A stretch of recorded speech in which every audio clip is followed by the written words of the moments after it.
I want to comment briefly on Governor Ron DeSantis and his newly declared candidacy. And in short, I think Mr. DeSantis' messaging is completely off key. He's barking up the wrong trees. He's getting bogged down in stuff that's not helping.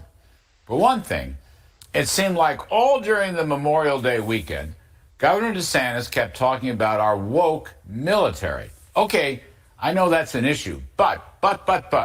Memorial Day should be about those brave and courageous American men and women who made the ultimate sacrifice and gave their lives in defense of American freedom.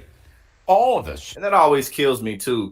What does woke military even mean? You know what I'm saying? Like, we have the most powerful military in the history of human civilization. What's woke about that? You know, I mean, let's say, I mean, I guess when they close their eyes and they think about what the modern day military looks like, they think of a bunch of like flaming queer people or something who are just like running around like, ooh, like, you know, like just being happy and stuff and like, pew, pew, pew.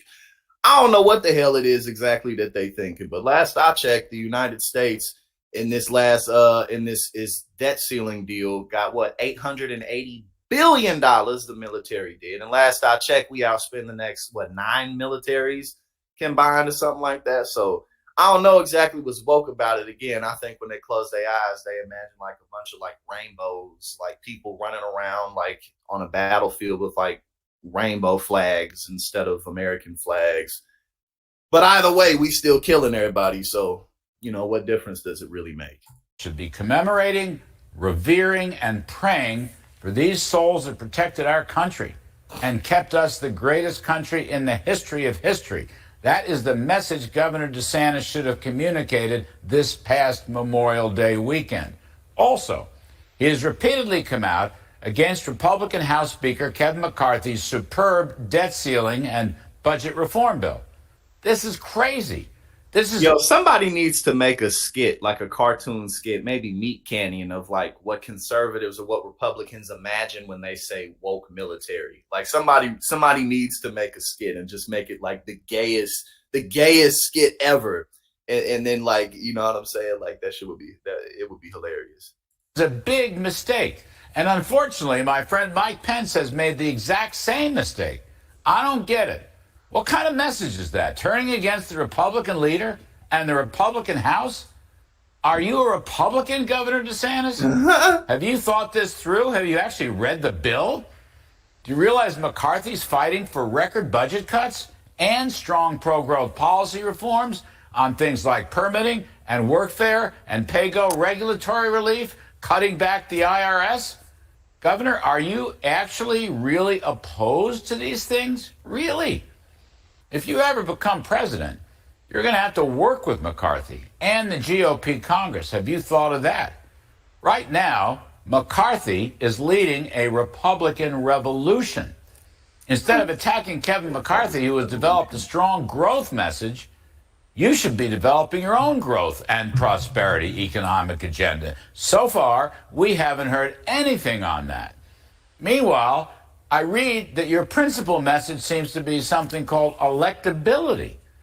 But poll after poll shows Donald Trump way ahead of you. And that includes matchups with Joe Biden. Now, I know polls aren't votes, I get that. But polls are snapshots of what folks are thinking at the... Trump got mad at Kelly McEnany. You know, even though all of the polls have Trump up by dozens of points, he was like, Kelly Milquetoast McEnany put out the wrong poll. A poll showing I was up by 25 points. I'm up by 34 points. 25 is good, but it's not 34. Present time. And frankly, the electability issue is being carried by former President Trump. And Mr. Trump has a strong economic growth agenda based on his successful achievements in his first term, as he talks about building on those achievements in a potential second term. And finally, Governor DeSantis, you're still bogged in your legal battle with Disney. This is not where you want to be.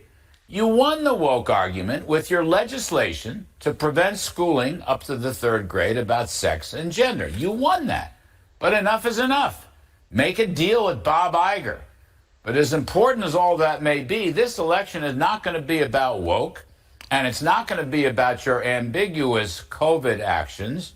It's going to be about pocketbook issues, kitchen table issues, raising real wages for blue-collar, middle-class working folks. Governor, I know you're a genuine conservative. I know you've been a good governor of Florida. I know you served honorably in the military.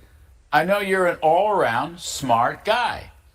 I also know you just started your official campaign, but you are getting walloped in the polls by Donald Trump because you do not have a Reagan-esque message of peace and prosperity. And it's time for you to get one if you're going to have any kind of shot at the White House. When your small business needs financing. I mean, pretty much, anytime you have someone like, it was Larry Kudlow making sense, or you got somebody like Mike Huckabee who was talking about Ron DeSantis recently making sense, then you're doing bad. And what's clear to pretty much anybody with eyes is that Ron DeSantis in a lot of ways blew his campaign before he even announced it. And he was just talking about everyone knows that I'm going to get 2 terms and that I'll eliminate. What did he say? He said he'll erase leftism and wokeism from the dustbins of history. And it's just like,